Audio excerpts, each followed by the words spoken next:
Our next guest, it's July 1st. It's hot, but nothing around Cougar fandom is hotter of a topic than BYU basketball. Our next guest is bringing 20 years of coaching experience to Kevin Young's staff, most recently as the head coach of the San Antonio Spurs G League team last season.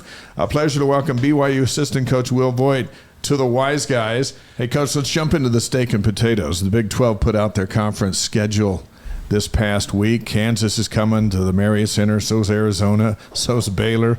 Kansas State, Oklahoma State, Texas Tech, Arizona State, Utah, Cincinnati, and West Virginia. This is round one at the collegiate level with this staff at BYU. When that schedule came out, and you probably had a sneak peek at it, what'd you think?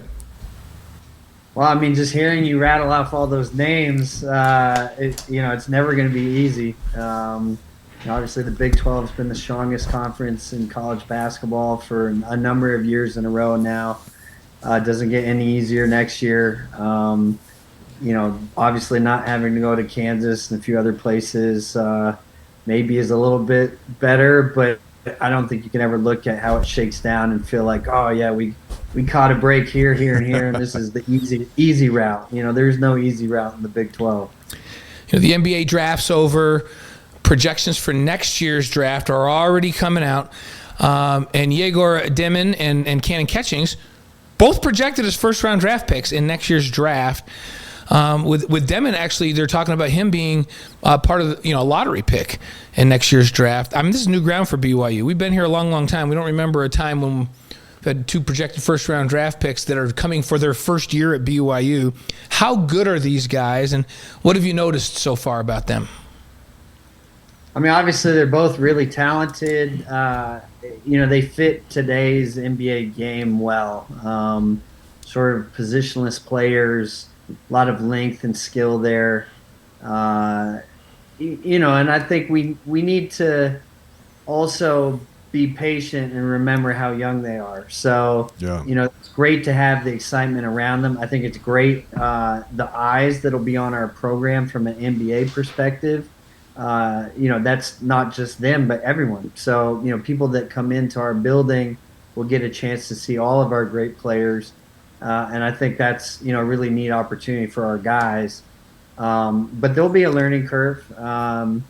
They both look great early on in our workouts. We're really excited about what they're going to bring, but we also know it's a process, and, we're not going to skip steps in their development.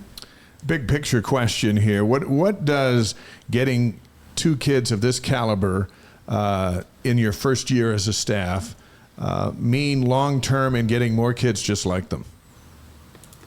Well, I mean, I think it speaks to, what we can do as an institution. And, I think what's great about these two, there's only going to be a select few guys who not only have the talent to be on, NBA draft boards as incoming freshmen, but more importantly, fit the character of, what a BYU student athlete looks like. So the fact that we were able to sign, two of those guys, I think speaks a lot to what Coach Young is creating here. But, at the end of the day, of course we want to bring talent in, but, we want to bring the right type of student athlete, and that's first and foremost for us. So there certainly can be years in which there is not a kid that fits that profile. Somebody that's talented enough to be on a mock draft and also has the character profile for BYU. So, for us to kind of come out of the gate with two of them,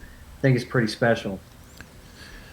Yeah, we've got BYU assistant basketball coach Will Voigt on the Wise Guys with us tonight, presented by Brady Plus. When a prospective player sits down with Coach Young, what does that player find out the quickest about him? Well, from a personality standpoint, he's extremely humble. I mean, let's keep in mind this was the highest paid NBA assistant coach last year. Had a multitude of NBA teams that were interested in him being their head coach. But there's no pretension about him. And I think that the guys really connect with that. He's easy to talk to. He's easy to relate to. But then, when you're in a recruiting meeting and you can point to the fact that Coach Young has worked with 31 lottery picks. That's going to get their attention. So I think it's that balance, right? I mean, obviously the resume speaks for itself, but his ability to relate and connect to these kids is also really important. Coach Young had to recruit you for this job. What was his pitch? A lot of the same, pitch that we give to our student athletes. So really just kind of laying out what a special place BYU is and what he felt we could build here. And, Coach Young is somebody that I've known for a long time. We coached, against each other in the old G League days. And, I've never took him to be somebody that deals in hyperbole. So, the fact that he would walk away from NBA head coaching jobs, I think, already speaks volumes in terms of what he saw the program could be, and he really does a great job in sort of outlining that for anyone that wants to join him.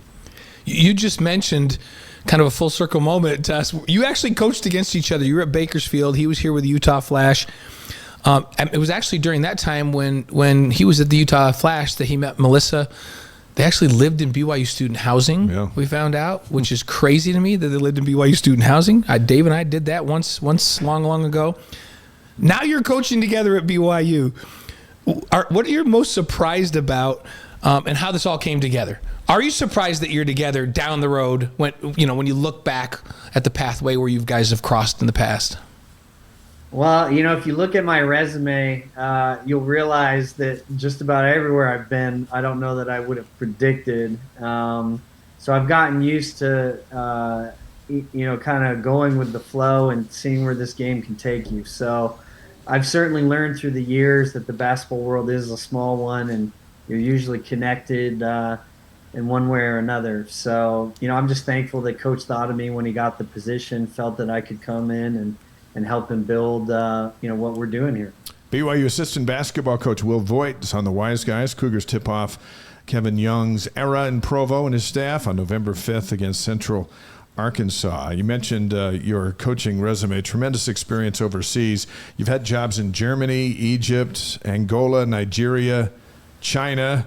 How have all those stops prepared you for Provo? Well, I think the biggest thing, going to different countries, different cultures, they all have different ways of playing basketball. And, what it's forced me to do is to adapt to the talent that you have. And I think, honestly, that's the trait of any good coach. You can have a system, and that's great, but I think, what it's really about is putting your players in the best position to be successful. And going to all these different places, really forced my hand and learning how they saw the game and what their style of play was and, what certain players could and couldn't do and being able to adapt to that quickly. I think the other great thing about all those stops were the languages, to be honest. Yeah. So, having to learn a new language forces you to streamline the words that you use. And I think that's a good thing in coaching. So taking something complicated and making it as simple as possible, I think is the definition of any good teaching. And through that process, I think that's really helped me with that. I love that. That's a great way to think about it. Hey, Dave and I were thinking, you were in all these places, and I think about Angola and Nigeria and even China. You had to eat some crazy stuff, and you don't want to offend people, right? So what's the craziest thing you've had to eat to not offend somebody while you've been at all of these places around the world? There's got to be something. Oh, wow. There's lots of things. It'd almost be better if I could just show you the pictures. Well, honestly, probably China, I think, had the most outside of comfort zone meal experiences. So, as in most cultures, right? Breaking bread with people is important and a great way to connect. And in China, every meal we had was a round table experience, right? So you all sat at the table, the food was placed in the middle, and you could spin the table and then kind of grab at whatever was on there. And so, especially in the early days where, I could barely speak Mandarin, maybe recognize a few, food words here or there.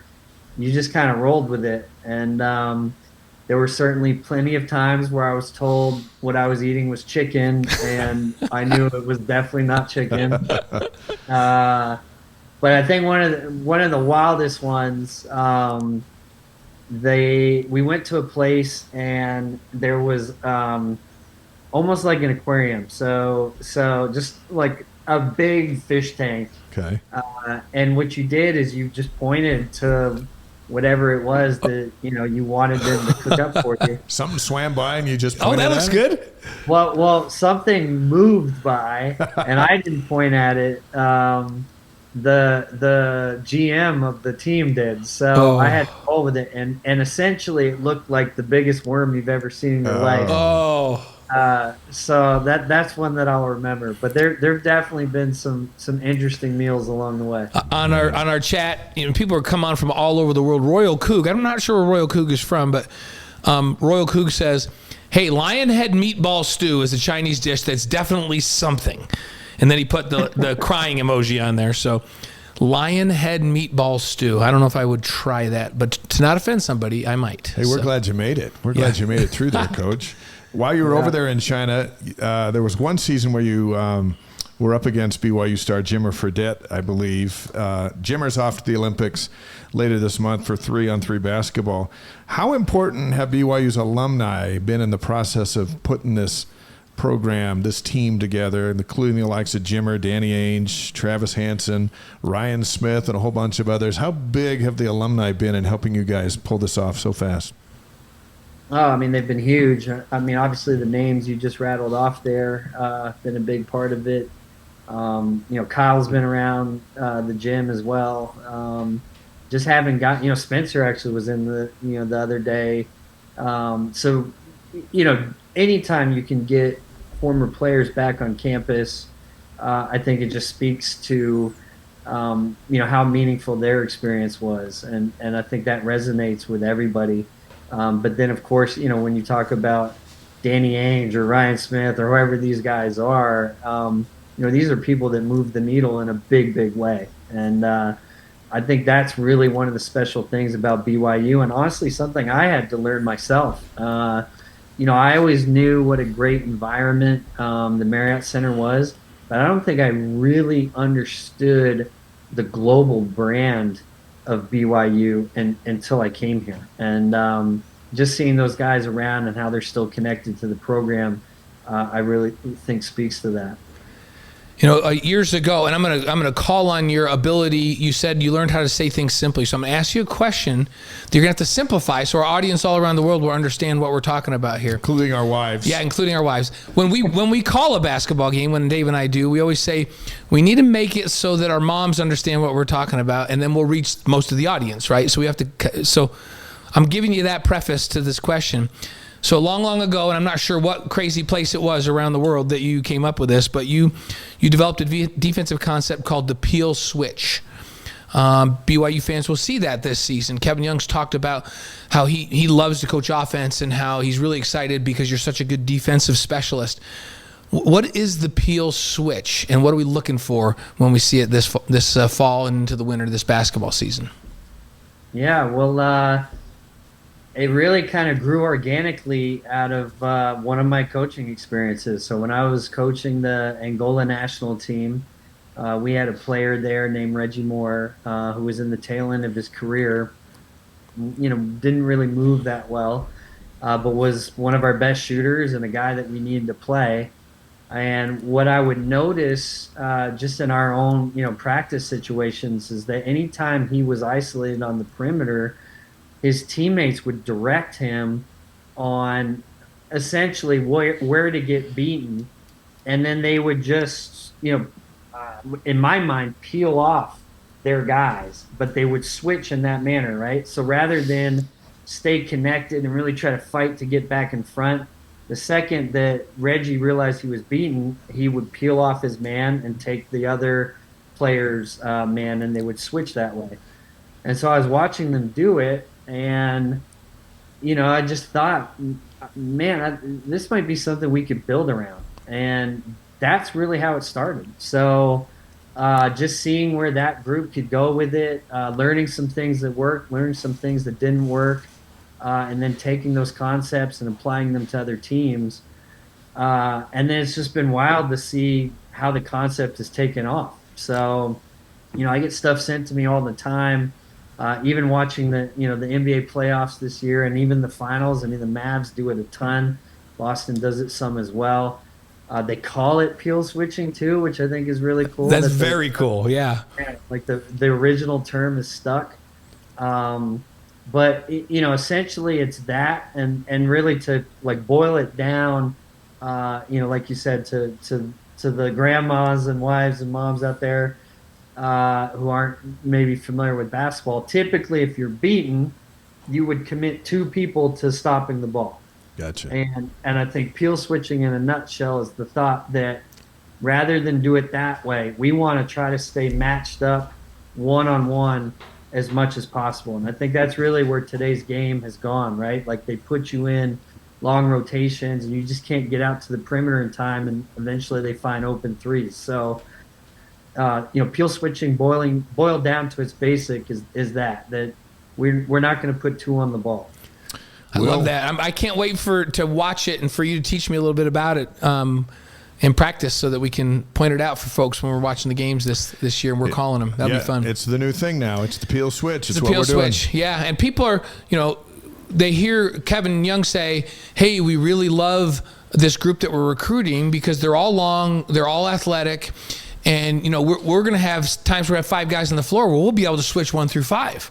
Or we'll be able to switch 1 through 4, and this comes into play. This concept of peel switching will come into play, and even enhance that ability to have all those guys on the floor that can switch and cover anybody. It really maximizes it, doesn't it? Yeah, and I think too another area that our guys will excel at is the better you communicate with one another, the better you'll be at the defense, and I think that's a strength of ours. Just watching how our guys interact with each other already. I think this is something that can really lend towards that strength. Couple more questions with Will Voigt. Hinckley Rapati is just around the corner, running the ball this fall for BYU football. Coach, take us inside the coaches meeting. There's Coach Young, there's you, there's Brandon Dunson, who was on the show a couple weeks ago, Chris Burgess, Tim Fanning, John Linehan, Doug Stewart, Chief of Staff, Jordan Brady, Player Development, and Nate Austin. It's a big room, Director of Operations. Who's the funniest of those guys? Oh, wow. I think Doug for sure. Doug? Yeah. All right. Doug would get my vote. Who's all business? Who's all business? Who is all business in our group? You know what? To be honest, like we really have a good balance and chemistry within like all of us. I would say Nate is the most all business, but only because his position forces him to do that. So, he's the guy that truly gets things done. So if he were joking around too much, we'd probably all fall apart as a staff. Okay. What about who's most likely to buy everybody lunch? I'm gonna have to, I don't want to toot my own horn, but I'm gonna go with myself. Nice. Nobody has bought me anything so far, so You need to hang out with us, Will, because we'll take care of Dave you. and I will take care of you. All right, how about Those this one? guys won't. Who is most likely to get a technical foul during a game not named Kevin Young? oh man. I feel bad saying this, but I'm gonna go with Linehan.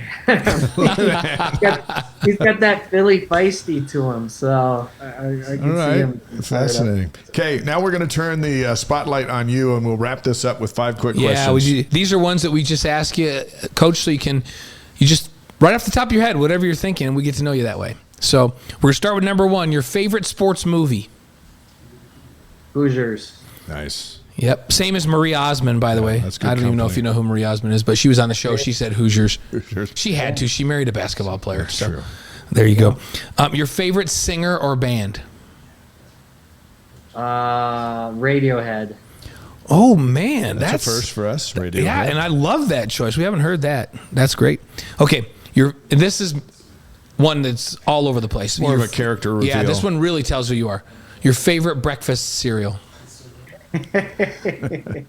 Honey Nut Cheerios. All right. All right. That's a good one. Like, we only make fun of people that choose cereals that don't have any sugar on them. Yeah. Like Yeah, Danny Ainge, who eats shredded wheat without the frosted part on it. You'll have to talk to him about we that. Yeah. can't do that. No, that's craziness. Your favorite sports moment of all time? That I was involved in, or just or just- And it could be anything. Anything you've watched or involved with. Like, you just go, this is my favorite sports moment. Wow. Well, I grew up in Vermont, and I'd have to say watching the Red Sox finally win a World Series was something I'll definitely remember. Did you grow up with the Red Sox? Did you get over and get to games over there? Yeah, so Vermont doesn't have their own professional team, right? So we border New York and Massachusetts, and depending on which part of the state you live in, which would be, which team you root for. And to put it in context, I remember being woken up as a young boy to what my parents thought was going to be history in Game 6 against the Mets. Oh no! Yeah, so I remember being woken up to watch them blow it. Oh no! So did that they was send you like back to seared bed? in my brain, right? So then to finally see them actually win one was pretty special. Listen, Yeah. as a Cubs fan, I can relate to your joy. Yeah. And to your frustration, because Dave has had and some all of that too. as well. So I grew up. I was your neighbor growing up. I grew up in upstate New York. Oh wow! But Okay. but Yankees fans. We were in the part of the state that were Yankees fans, and one of my buddies was the voice of the Red Sox that I had broadcast with. So I went over to the park, sat with him in the press box, went behind the Green Monster. Like, he just took us on this tour. Went into the clubhouse, got to be there on the field for batting practice. Now all of a sudden I'm in this giant. I could wear Red Sox shirts, and my friends back in New York are ready to kill me. They think that's no matter what experience I had over there. That's crossing the line. Yeah, no matter what experience I had, I'm still supposed to be a Yankees guy, but I love the Red Sox now. Isn't that great? It's such a historic place. Love it. Yeah, no, Fenway is special, but you are brave, because I would never wear a Red Sox shirt in Yankee Stadium. Oh. I would fear for my life doing that. Oh, and I lost my accent, so my friends are like, "What happened to you? You've completely forsaken your roots," but that's okay. We don't own any White Sox gear either. No, at the McCann House. not at the McCann House. So don't do that. So now this one, we're going to take a little. This last question is because of the week that it is. We want to know what your favorite thing about the 4th of July is. Oh, it's definitely, family and friends. For me, any opportunity to just relax and be around the people that you love is a special one. And, I don't want to, lose sight of what the meaning of 4th of July is in terms of our country. But, just the gathering of, I think, all your close loved ones is always a special time for me. Yeah, it is. That's a good one. If you haven't been around for the fireworks at Stadium of Fire, you're in for a treat this week. And Dave MC's. Yeah, I'll see you down there. Dave, Get inside are you guys there. going, or are you just going to watch it from the outside? Or? Well, hey, I need a ticket hookup, so I didn't even realize that there's still maybe a possibility to get in the building. So I know there are some. How many do you need? I know there are some still available. I need 2 tickets. I think So- I think between Dave and I, we might be able to figure something out. So I've got a peel switch clinic in exchange for 2 tickets. okay, we'll figure that out. We'll You know figure what? that out for you. I'm gonna send a text message out when we're done, and within minutes, I Yeah, think we can meet your we probably have you need here. taken care of. So Okay. All right. Hey, we're so happy to have you here. We look forward to getting to know you and calling your games and spending time with your staff. It sounds like an awesome group. You put together a fun lineup, and people are buzzing about BYU basketball on the first day of July, and they just don't normally do that. So congratulations. You guys are already undefeated. Haven't played a game yet, but everyone's running around going, we're undefeated. So nice job. Yeah, it's the best time of year. Let's keep it rolling. keep those good vibes going. Thanks for coming on with us, Will. We appreciate it. Thanks, guys. Love the show. Really appreciate you having me on. Thank you, and I'll get back to you on those seats. Will Voigt with us on the Wise Guys tonight. And